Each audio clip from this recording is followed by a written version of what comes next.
I'd known the producer for a little while and known of the director, James Bamford, but hadn't actually had the pleasure of working with him before. But when I first read it and the first chat that I had with James, the director, his vision for it very much was along the lines of trying to recreate that more like of a modern day Western. And it succeeds in that. I think with some of the little subtleties that he's used in the frames when it comes to the aesthetic, I think, he really wanted to capture those, those nice little traditional Lee Van Cleef eye quips and those little bits and pieces, which really gave way to that kind of like that Western feel that like John Ford or Sergio Leone would give. It was very much that, but trying to bring it into a more of a modern sense in a way. So it's pretty much one of those movies that it's got everything that it says on the tin with regards to the action and the explosions and gunfire, and it's got that siege mentality, and it's that sort of traditional kind of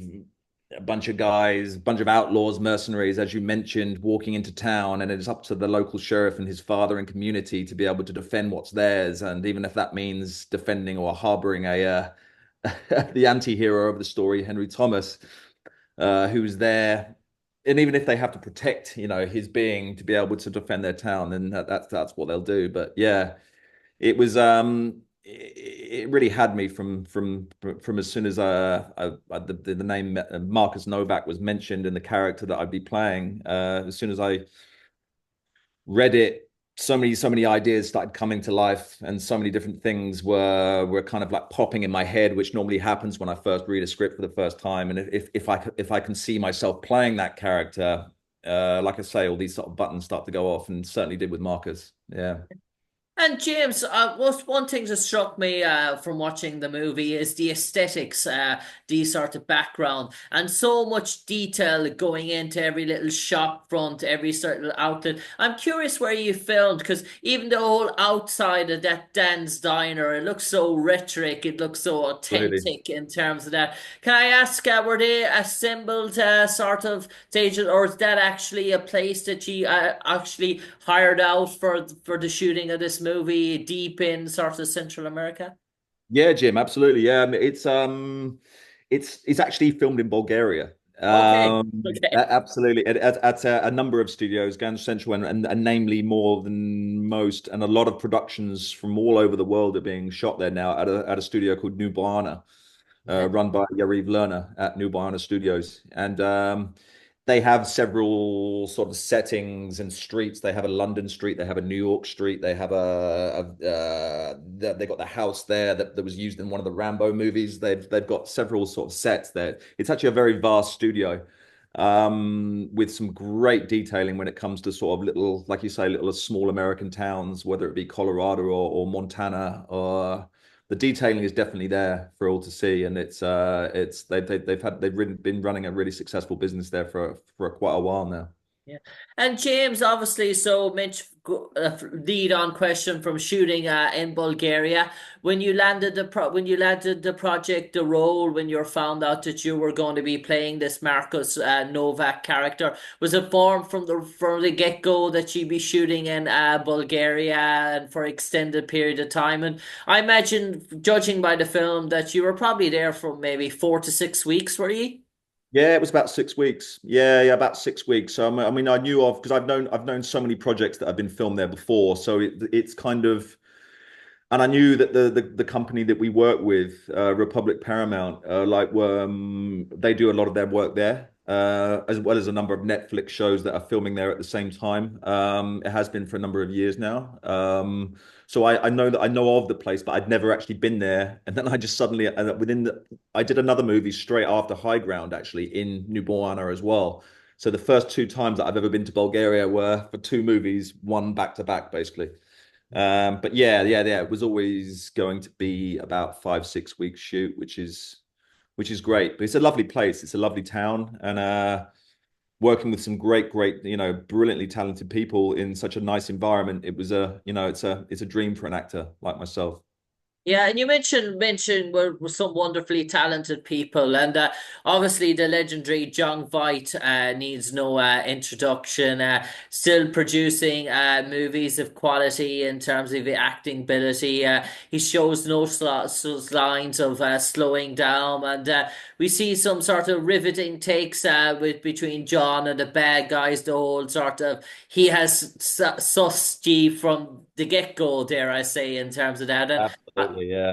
No, and John still got it. I mean, it's just an honor and a privilege to be able to work with someone of his ilk. I mean, I learned so much within I guess it was a relatively short space of time, but we were on set together every single day. We would share dinner in the evening every single night. We constantly were talking about art and creativity all of the time.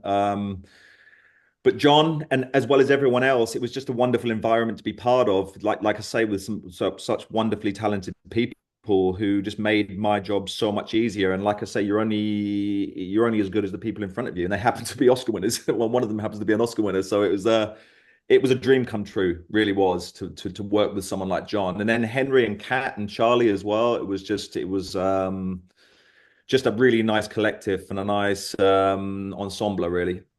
And the producer, the director, did he give you much creative freedom? I see with the character Marcus, he's got a lot of puns, an awful lot of one-liner sort of sentiments. They're almost biblical in nature, these sort of Absolutely, lines yeah, that he yeah. sort of comes out with.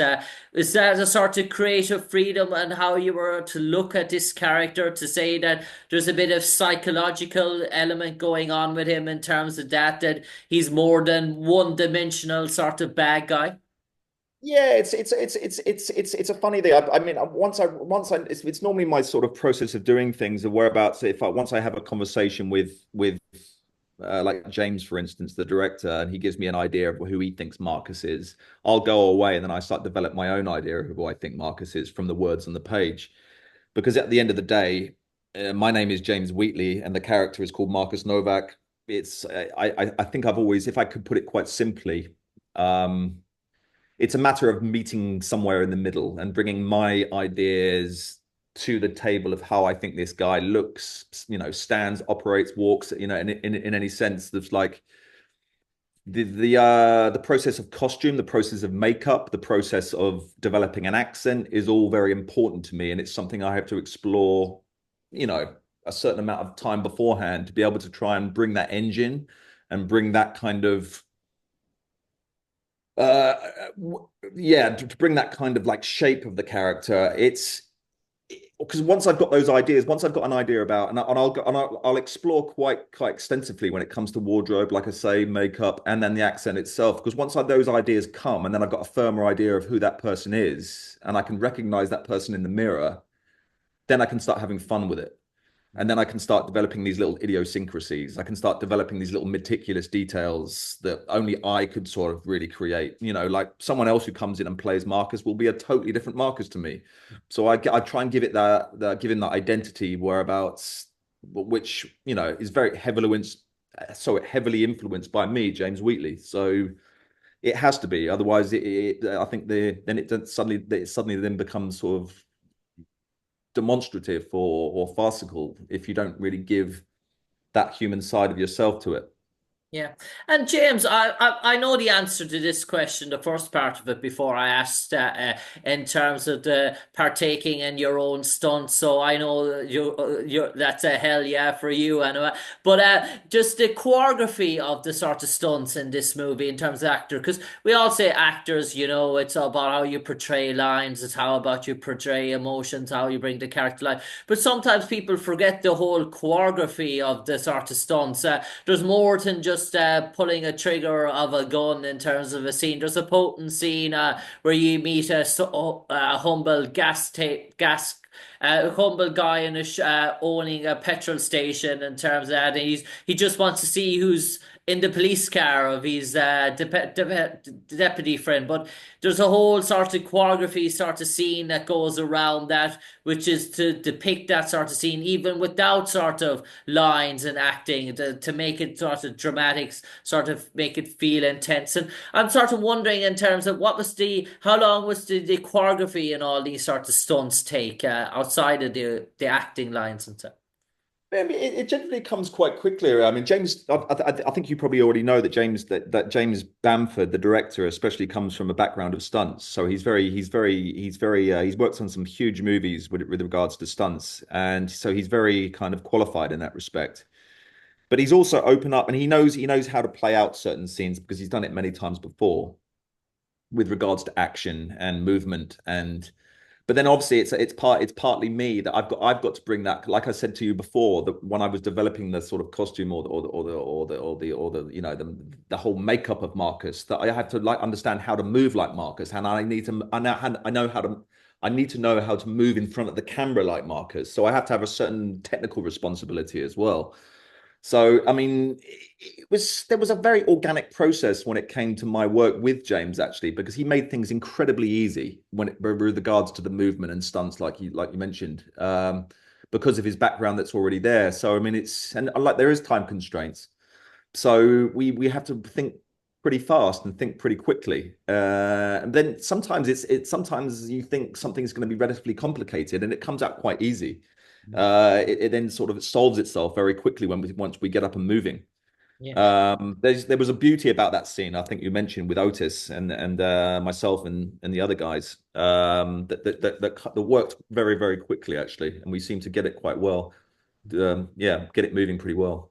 And one thing, James, from watching this film, and I said nearly towards the conclusion, I love the tempos. Normally, with action movies and story movies, they can start sort of fairly slow, and then they build up and go fast, fast, fast, and it's bang, bang, bang. There's sort of a nice little tempo this movie going through. It's sort of a steady sort of flow. It doesn't go sort of start off slowly. You're waiting, waiting, and then bang, bang, bang, and you're straight at the roof. There's a nice sort of tempo. It sort of stays the nice pace and Yeah, you're absolutely right. brings you along with the ride. Yeah, that was one of the first things we said when we first screened it. We watched it at Paramount a couple of weeks ago, and it was one of the first things we actually mentioned. And, yeah, and then that's down to James, that's down to the edit, Tony Dean Smith, who's editing with James. I think they did a great job in creating that kind of tension and that kind of edge throughout the whole film that just moved with a really beautiful pace. And I think yeah, you're absolutely right. I think I thought that was pretty exceptional actually. Yeah, and I suppose James, before we came on air, I discussed you at this busy time. You mentioned another project that is coming your way now in terms of the upcoming week. You might enlighten all our audience, all our listeners, where they can catch James Oliver Wheatley in the near future, aside obviously from High Ground, which we all hope they go and see in their drones to watch and sort of Yeah. stream on various platforms. Where else can we see James Oliver Wheatley that you've disclosure to talk about for the upcoming next period or so? So I'm part of which is actually coming out today in cinemas across the United States, and further releases will be announced soon. But there's a new adaptation of The Last Supper, directed by Mauro Borelli, which like I say is coming out today across America. Um, then it will go to streaming. But they're still finalizing the sort of the platforms for that at this moment in time. But yeah, it's a new adaptation of The Last Supper, and I'd say it's a beautifully warm film that really gives I think like a little bit of a respite from the madness that's going on in the world at the moment. I think, and it's you should catch it soon. Yeah, it's a lovely lovely film. Yeah, and I'm not going to ask you too much, obviously, because it's coming out, and we're here in Ireland. We're going to promote it further in the upcoming months when we have more detail when it's coming our way. But I'm just curious, the Last Supper and previous adaptations, it can be sort of very graphic. It can be very sort of, dare I say, over 18s. Put a bit mildly in terms of we're dealing about crucifixions. We're dealing about something here that and the past has been portrayed as very bloody, giving the Christian sort of mythology and church. Is this sort of tame back, or is there an awful lot? Yeah, I'd say so. There's an insinuation of violence there. Obviously, it's a very it can be it was a set during a very cruel time, but like kind of There is a mildness to it that I think you probably haven't seen before. It's because it's more centering on the relationships between Peter and Judas. I play Peter myself, and it's definitely centering around the sort of relationships between the disciples that walked alongside Jesus, and namely Peter and Judas and their relationship, which I'd never seen too much before in adaptations previously. So there's a real sense of humility and humanity, and it really centers on the human condition a lot more, with regards to the relationships between the apostles and Jesus. And yeah, I think there's definitely sort of elements of it that you won't have seen before, and I think are actually quite refreshing. Mm. Yeah.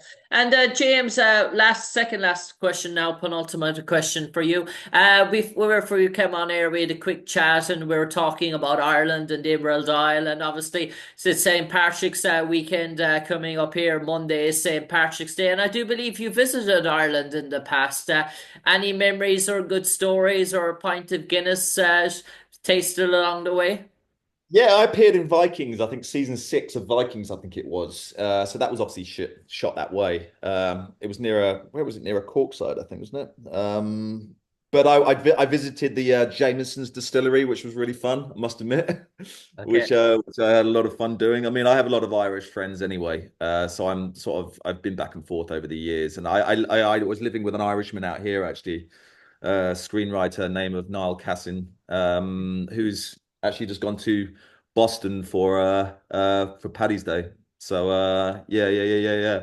Okay, But okay, yeah, yeah. they celebrate it quite they celebrate it pretty heavily over here actually in LA especially. Yeah. Oh, Yeah. in Chicago, they dye the river, sure. That's all you need Yeah, to. yeah, that's it. Yeah, of course they do. They've got a green, don't they? Yeah. Yeah.